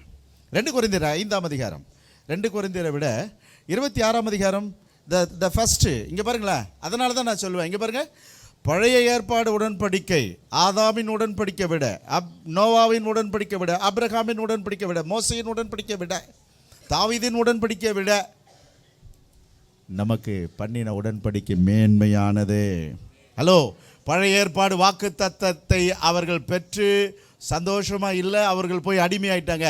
ஆனால் வாக்கு தத்தம் அது மாம்சமாகி நமக்குள்ள உலாவுகிறது. இதை அனுபவிக்கிறவர்கள் பாக்கியவான்கள். ஹல்லேலூயா. கர்த்தர் தமது ஜனத்திற்கு எதை கொடுப்பார்? அடப்பாவீங்களே, நன்மையினால். நன்மை இருந்தால் தானடா உங்களுக்கு சமாதானமே வரும். சமாதானம் எப்படிடா முன்னாடி வரும்? வீட்டில் என்ன எல்லாம் இருந்தால் தான் மனசில். ஆகவே இங்கே பாருங்க, பழைய ஏற்பாட்டை விட புதிய ஏற்பாட்டினுடைய வாழ்க்கை ரொம்ப ரொம்ப மேன்மையானது, ஆசீர்வாதமானது. என்னோட கூட இப்போ நம்ம படித்தோமே இந்த 31ஆம் அதிகாரம், இது அப்படியே எபிரேயர் 8ஆம் அதிகாரம் 8வது வசனத்திலிருந்து ஒருவர் வாசிக்க கேட்கலாம். அவர்களை குற்றப்படுத்தி படிக்கலாமா? அவர்களை குற்றப்படுத்தி அவர்களை நோக்கி, இதோ கர்த்தர் சொல்லுகிறது என்னவெனில். அவர்களை குற்றப்படுத்தி ரொம்ப அழகா ஆரம்பிக்கிறார் பவுல். அவர்களை நோக்கி, இதோ கர்த்தர் சொல்லுகிறது என்னவெனில். 7வது வசனம். அந்த முதலாம் உடன்படிக்கை பிழை இல்லாததாக இருந்தால் இரண்டாம் உடன்படிக்கைக்கு இடம் தேட வேண்டிய அவசியம் இல்லையே. அப்படியானால் இங்கே பாருங்க, முதல் உடன்படிக்கை பழதாக போயிடுச்சு. இரண்டாம் உடன்படிக்கை அதுதான் புது உடன்படிக்கை. இந்த புது உடன்படிக்கை எதனால் ஏற்படுத்தப்பட்டதுன்னு, ரத்தத்தால் ஏற்படுத்தப்பட்டதுன்னு உங்களுக்கு தெரியும். அந்த புதிய உடன்படிக்கை பற்றி தான் இங்கே எழுதுறார். அவர்களை குற்றப்படுத்தி அவர்களை நோக்கி, இதோ கர்த்தர் சொல்கிறது என்னவெனில், இஸ்ரவேல் குடும்பத்தோடும் யூதா குடும்பத்தோடும் நான் புது உடன்படிக்கையை ஏற்படுத்தும் காலம் வருகிறது. நோட் பண்ணீங்க, காலம் வருகிறது எழுதிட்டாரு. அடுத்தது, அவர்களுடைய பிதாக்களை எகிப்து தேசத்திலிருந்து கொண்டு வரும்படிக்கு நான் அவர்களுடைய கையை பிடித்த நாளிலே அவர்களோடு பண்ணின உடன்படிக்கையை போல இது இருப்பதில்லை. அந்த உடன்படிக்கையிலே அவர்கள் நிலை நிற்கவில்லையே, நானும் அவர்களை புறக்கணித்தேன் என்று கர்த்தர் சொல்லுகிறார். இதனை 31 32 படிச்சோம். நம்ம 32 கொஞ்சம் பார்த்துங்க, ஒத்த வாக்கி வேணா எழுதிங்க. 32 கொஞ்சம் அப்படி பார்த்துங்க. என்ன 32? எரேமியா 31 32 அப்படியே இருக்க பாருங்க அங்க. அடுத்தது, அந்த நாட்களுக்கு பின்பு நான் இஸ்ரவேல் குடும்பத்தாரோடு பண்ணும் உடன்படிக்கையாவது, என்னுடைய பிரமாணங்களை அவர்களுடைய மனதிலே வைத்து அவர்களுடைய இருதயங்களில் அவைகளை எழுதுவேன். நான் அவர்கள் தேவனாயிருப்பேன், அவர்கள் என் ஜனமாயிருப்பார்கள். முதல் வசனமும் 33வது வசனமும் வந்துடுச்சே. 31 வந்துடுச்சு இல்லை? 31 1 வந்துடுச்சு, 33 வந்துடுச்சே. அடுத்தது, அப்பொழுது சிறியவன் முதற்கொண்டு பெரியவன் வரைக்கும் எல்லாரும் என்னை அறிவார்கள். ஆகையால் கர்த்தரை அறிந்து கொள் என்று ஒருவன் தன் அயலானுக்கும் ஒருவன் தன் சகோதரனுக்கும் போதிக்க வேண்டுவதில்லை. ஏனெனில் நான் அவர்கள் அநியாயங்களை கிருபையாய் மன்னித்து அவர்கள் பாவங்களையும் அக்கிரமங்களையும் இனி நினையாமல் இருப்பேன் என்று கர்த்தர் சொல்லுகிறார். 34வது வசனம் வந்துடுச்சே. அப்புறம், புது உடன்படிக்கை என்று அவர்கள் சொல்கிறதினாலே முந்தினதை பழமையாக்கினார். பழமையானதும் நாள்பட்டதுமாயிருக்கிற உருவழிந்து போக காலம் சமீபித்திருக்கிறது. ஹல்லேலூயா. 2026 ப்ளீஸ், பழையது உரு அழிய போக பண்ணுகிறது கர்த்தர், உரு அழிய விட்டு கொடுப்பது நாம். 2025 எக்ஸ்பீரியன்ஸை என்ன பண்ணுங்க, உருவை அப்படி உருகிடுட்டோம். இப்போ 2026 எல்லாம் புதியது. ஹல்லேலூயா. அப்படியே 31ஆம் அதிகாரம் எங்கே அச்சடிச்சு வச்சிருக்கு? எபிரேயர் 8ஆம் அதிகாரத்தில் அப்படியே அச்சடிச்சிருக்கு. ஆகவே 9:1, அன்றியும் முதலாம் உடன்படிக்கையானது ஆராதனைக்கேற்ற முறைமைகளும் பூமிக்குரிய பரிசுத்த ஸ்தலமும். இதுதான் ரொம்ப அழகாக அப்படியே டிஃப்ரெண்ட் பண்ணிட்டு அப்படியே வந்துடுவார். சபையே இப்பொழுது நீங்களும் நானும் பழைய ஏற்பாடு புதிய ஏற்பாடுன்னு சொல்லி இப்படி படிச்சுட்டு வந்தோம். நிறைய பேர் சொல்லுவோம், நான் 5 முறை புதிய ஏற்பாடு படிச்சுட்டேன். எப்போ படிக்கும்போது புதுசாக இருக்குது பாருங்க. நான் 10 முறை படிச்சுட்டேன்னு வைங்க. இப்போ பாருங்க, இப்போ எப்படி இருக்கு? ஏய் மகனே, அன்பு சபையே, அன்பு திருச்சபையே, என் அன்பு குடும்பத்தாரே, கவனிங்க, நோட் பண்ணிக்கிங்க. ஆகவே நான் இப்படி பிரித்து மேய விடுறது ரொம்ப ஆசை. ஏனோ இந்த நேரம் என்னை அலக்கழிக்கிறது. செமினாரில் பேசினா ரொம்ப நல்லா இருக்கும். எத்தனை பேர் ஆமேன்னு சொல்கிறீங்க? சரி, ஓகே, கருத்து நல்லவர். கொஞ்சம் கோஆப்ரேட் பண்ணுங்க. இந்த நிறைய ஹாலிடேஸ் இருக்குது, கொஞ்சம் எல்லோரும் வாங்க. சபையை கட்டுவோம், நாம் பூமியை கட்டுவிப்போம், ஆவியை கட்டுவோம். என்ன சத்தமே இல்லை? ஹல்லேலூயா. 2026 தேவன் மகத்துவமான காரியங்களை செய்ய போகிறார். அதனால் அந்த 3 கொடுத்துருல, 3 × 3 6 பார்த்தோம் இல்லையா? அதனால் த ஃபர்ஸ்ட் ஒன்று என்ன? புது நம்மை புத்திரர்களாக ஏற்றுக்கொண்டார். 26ஆம் அதிகாரம் மத்தேயு 28வது வசனம், மத்தேயு 26:28.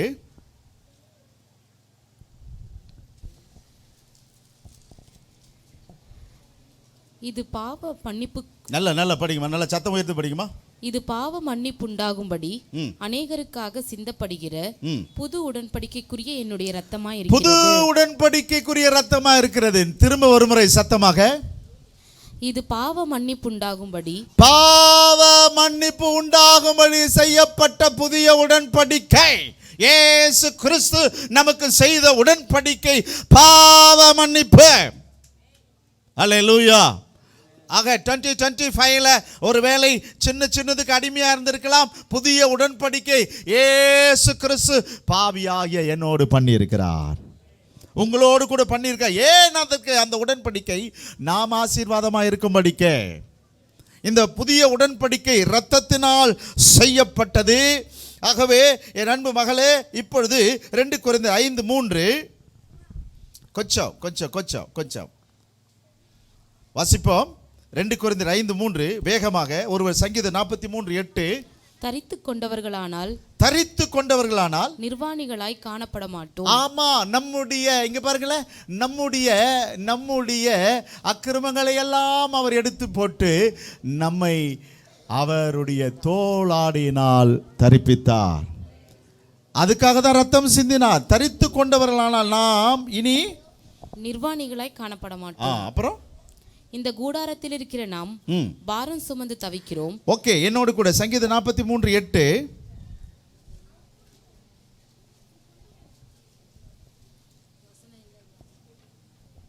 1 மைனர். சங்கீதம் 43 3வது வசனம் வாசிங்க. உமது வெளிச்சத்தையும் உமது சத்தியத்தையும் அனுப்பியருளும். அவைகள் என்னை நடத்தி உமது பரிசுத்த பர்வதத்திற்கும் உமது வாசஸ்தலங்களுக்கும் என்னை கொண்டு போவதாக. ஓகே, ஏசாயா 54:13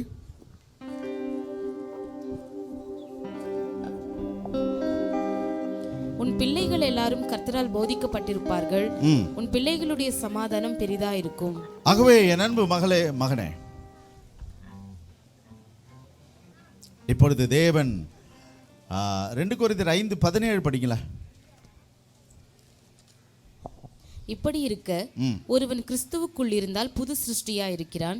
பழையவைகள் ஒழிந்து போயின, எல்லாம் புதிதாயின. ஹலோ, எகிப்தின் சிறைப்பட்ட அனுபவம், அடிமைப்பட்ட அனுபவம், பாபிலோனின் சிறைப்பட்ட அனுபவம். இப்பொழுது இந்த வாக்குத்தத்தத்தை இஸ்ரேலர்கள் கேட்கும்பொழுது அவர்கள் பட்டாசு வெடிக்கிறாங்க. புத்தாண்டு பிறந்தது என்றாங்க. நமக்கு புத்தாண்டு பிறந்திருக்கிறது. நமக்கு ஒரு விஷயத்தை நீங்கள் புரிஞ்சுக்கிங்க. ஒருவன் கிறிஸ்துக்குள் இருந்தால் பழையவைகள் எல்லாம் எத்தனை பேர் நம்புறீங்க? ஹலோ, எபேசியர் 4:22 வசனம்.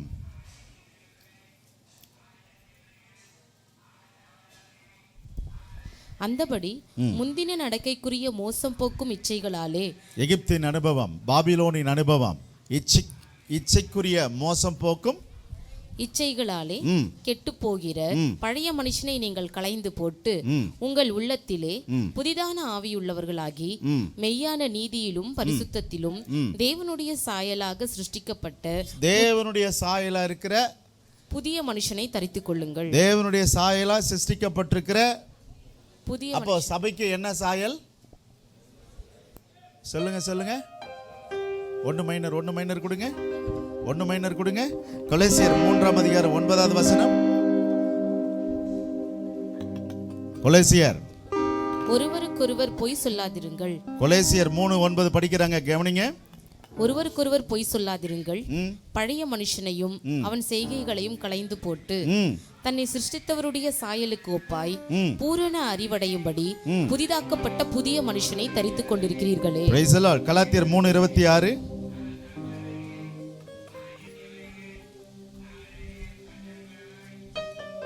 நீங்கள் எல்லாரும் கிறிஸ்து இயேசுவை பற்றும் விசுவாசத்தினால் தேவனுடைய புத்திரராய் இருக்கிறீர்களே.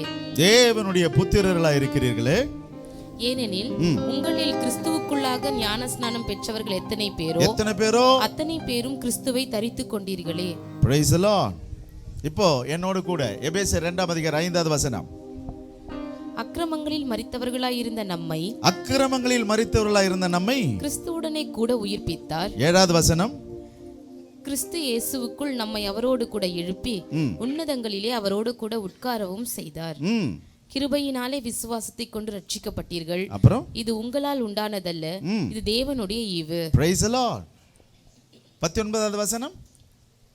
ஆகையால் நீங்கள் இனி அந்நியரும் பரதேசிகளுமாயிராமல் பரிசுத்தவான்களோடே ஒரே நகரத்தாரும் தேவனுடைய வீட்டாருமாயிருந்து அப்போஸ்தலர், தீர்க்கதரிசிகள் என்பவர்களுடைய அஸ்திபாரத்தின் மேல் கட்டப்பட்டவர்களுமாய் இருக்கிறீர்கள். 1 பேதுரு 2:9 வசனம்.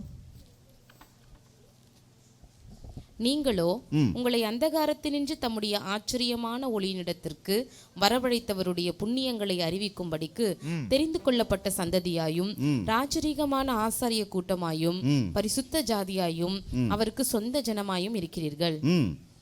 முன்னே நீங்கள் தேவனுடைய ஜனங்களாய் இருக்கவில்லை, முன்னே இல்லை, இப்பொழுதோ அவருடைய ஜனங்களாய் இருக்கிறீர்கள். இப்பொழுது ஜனம் முன்னே நீங்கள் இரக்கம் பெறாதவர்களாய் இருந்தீர்கள், இரக்கம் பெறவில்லை, இப்பொழுது இரக்கம் பெற்றவர்களாய் இரக்கம் பெற்றவர்களாய் இருக்கிறோம். பிரியமானவர்களே, அந்நியர்களும் பரதேசிகளுமாய் இருக்கிற நீங்கள் ஆத்துமாவுக்கு விரோதமாய் போர் செய்கிற மாம்ச இச்சைகளை விட்டு விலகி, புறஜாதியார் உங்களை அக்கிரமக்காரர் என்று விரோதம் உலகத்தார் தவறாய் பேசினது 2025 போயிட்டோம். இனி நம்மை பரிசுத்தவான்களாய் கர்த்தர் பேசட்டும், ஜனங்கள் பேசும்படி. தீத்து 2ஆம் அதிகாரம் 11வது வசனம். இங்கே பாருங்களேன், ஏன் இவ்வளோ வசனம் சொல்கிறேன்னா, இந்த 6 விஷயம் சொன்னோம் பாருங்களேன். அதில் பாட்டு புத்திரர், பரிசுத்தவான்கள், மனவாட்டி. நான் புது சிருஷ்டிக்கு வரும்பொழுது நம்முடைய சாயல் என்ன சாயலாக மாறிடுது? தேவ சாயல். என்ன சாயல் அது? நான் மணவாளனானால், நான் தேவனானால் நீங்கள் பிள்ளைகள், நான் பரிசுத்தவானால் நீங்கள் என்னோடு நீங்கள் ஐக்கியப்பட்டவர்கள். ஹல்லேலூயா. திரும்ப நான் கேள்வி கேட்குறேன். நான் தேவனானால், நான் பரிசுத்தவான் என்று சொன்னால் நீங்கள் அதோடு கூட, நான் மணவாளனானால். அதனால் பழைய அனுபவங்களை தள்ளி புதிய அனுபவத்துக்கு நேராக வாங்க. கொஞ்சம் டஃப்பாக தான் இருக்கும். இப்போ நிறைய பேருக்கு இது கொஞ்சம் டஃப்பான விஷயம். சிஎம் அங்கிளை கேட்டு பாருங்க, இது டஃப்பா? இல்லை. ஏன்னா இதில் நாங்கள் என்ன ஆயிட்டோம்? பழகிட்டோம். தம்பி உனக்கு இது டஃப்பாக இல்லை? புரிஞ்சிக்க இல்லையா? தம்பி உனக்கு டஃப்பாக இருக்கா? இல்லை இல்லை. அப்போது நான் எங்கேயோ இருந்த என்னை அவர் பிள்ளையாக எடுத்துக்கொண்டார், பரிசுத்தவானாக மாற்றினார். இப்பொழுது என்னுடைய சாயல் மனவாட்டி. ஹல்லேலூயா. 1 மைனர். தீத்து 2ஆம் அதிகாரம் 11வது வசனம். ஏனெனில் எல்லா மனுஷருக்கும் ரட்சிப்பை அளிக்கத்தக்க தேவ கிருபையானது பிரசன்னமாகி, நாம் அவபக்தியையும் லௌகீக இச்சைகளையும் வெறுத்து தெளிந்த புத்தியும் நீதியும் தேவ பக்தியும் உள்ளவர்களாய் இவ்வுலகத்திலே ஜீவனம் பண்ணி, நாம் நம்பி இருக்கிற ஆனந்த பாக்கியத்துக்கும். எதுக்கு நம்பி இருக்கிறோம்? நல்ல நாட்கள் வருகிறது. 3வது பார்ட்டில் என்ன? 3வது பார்ட் என்ன பார்த்தோம்? நல்ல நாட்கள் வருகிறது, மகாராஜா வருவார், எங்களை கட்டுவார், எங்களோடு சேர்ந்து ஆட்சி செய்வார்.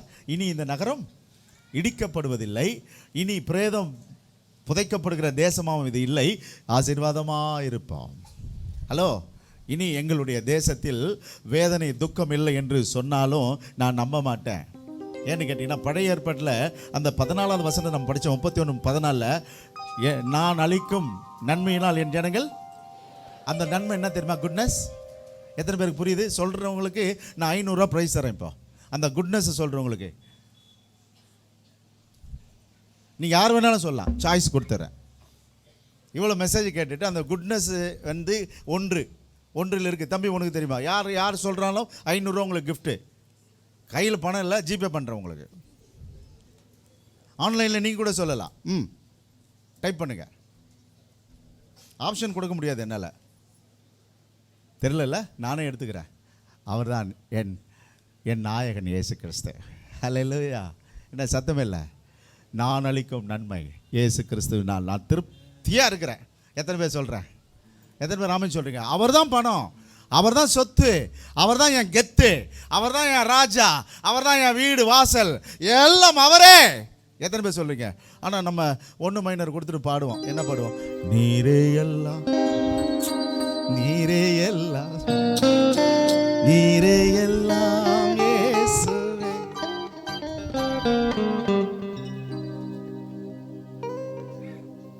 பாட்டு மட்டும் பாடிடுவோம்.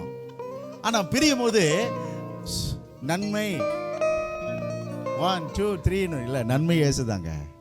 ஹல்லேலூயா. நான் என் ஜனங்களுக்கு நான் அளிக்கும் அந்த நன்மை, அந்த குட்னஸ் என்னது? இப்போ சொல்லுங்க, எத்தனை பேர் ஆமென் சொல்ல முடியும்? என்ன சத்தமே இல்லை? ஹல்லேலூயா. நீ நம்ப பண்ணின உந்தன் வாக்குகளை நினைத்து நிறைவேற்று. இப்போ பார்த்தீங்கன்னா அந்த வாக்கு தத்தம் உருமாறி, இப்போ அந்த உருமாறி என்னை உருமாற்றி இப்போ என்ன சாயல் வைக்குது? தேவ சாயல். அதுதான் மனவாட்டி. ஹல்லேலூயா. உடன்படிக்கையின் தேவன் உண்மையில் பிசகாதவர். தாவீதுக்கு நான் பொய் என்று சொல்லி சொன்னதை நிறைவேற்றுவே, மறவாமல் நினைப்பவர். சொன்னதை செய்து முடிப்பீ, நீ முடித்து தீர்க்கும் மற்றும் கைவிடமா. என் கையை கொண்டு தொடங்கி இருங்க இருங்க இருங்க இருங்க இருங்க இருங்கண்ணே, எங்களுக்கு வாசிக்க தெரியாதுண்ணே. ஏன்னா எங்க வாழ்க்கையை எங்களால் வாசிக்க முடியலைங்க. தொலைச்சிட்டு இருக்கிறோம், எகிப்தில தொலைச்சிட்டு இருக்கிறோம், பாபிலோன்ல தொலைச்சிட்டு இருக்கிறோம். இப்போதோ நான் சொல்ல முடியல. ஏன்னா பேதுரும் பவுலும் சொல்றாங்க, நீங்கள் அந்நியரும் பரதேசிகள் இல்லடா, நீங்கள் பரிசுத்தவான்களோடு கூட ஒரே நகரத்தாரும் ஐக்கியமுடையவர்களாக இப்பொழுது நீங்கள் மனவாட்டி. தொலைச்ச கிறிஸ்தவர்கள் தொலைச்சிட்டாங்க. இன்னைக்கு எங்க தெரியுமா, உங்க சர்ச்சில் எவ்வளவு கார் இருக்கு? எங்க சர்ச்சில் எவ்வளவு கார் இருக்கு? எங்க எங்க எங்க சர்ச்சில் இருந்து வெளியே வருது 2 மணி நேரம் ஆச்சு தெரியுமா? அவ்வளோ வண்டி. அது இல்லப்பா, நீ கிறிஸ்துவை எவ்வளவு அறிஞ்சிருக்கிற, எவ்வளவு பேருக்கு நீங்க ஆசீர்வாதமா இருக்கீங்க. அப்பா வரப்போகிறாரு. 2 மைனரு ராஜாதி ராஜன் மகிமையினே வானமீதினில் இறங்கிடு. அதை நோக்கி இருக்கிற நாம் இன்னும் எதை நோக்கியே இருக்கிறோம்? ஆனால் அவர் வரப்போகிறார். சபையை ஆயத்தப்படு. போதும் ஓய்வு எடுத்தது, போதும் உட்கார்ந்தது, போதும். வாழ்க்கையை துச்சமாய் வாழ்ந்து ஏமாந்திராதே. வாழ்க்கையை வெற்றியாக வாழும்படி இயேசு கிறிஸ்து வெற்றி வேந்தனாக ரத்தம் சிந்தி இந்த வாழ்க்கையை கொடுத்திருக்கிறார். நான் சிஎஸ்ஐ, நான் பெந்தகோசை, நான் இண்டிபெண்டன்ட் என்று சொல்லிக்கிட்டு திரிஞ்சுக்கிட்டு வாழ்க்கையை இழந்துராதே. நாம் எல்லாரும் கிறிஸ்துவின் அடையாளங்களாக பரிசுத்தவான்களோடு கூட ஒரே நகரத்தாராய் இருக்கும்படி மணவாளன் வரப்போகிறார். மணவாட்டியாக ஆயத்தப்படுவோம். ஹல்லேலூயா.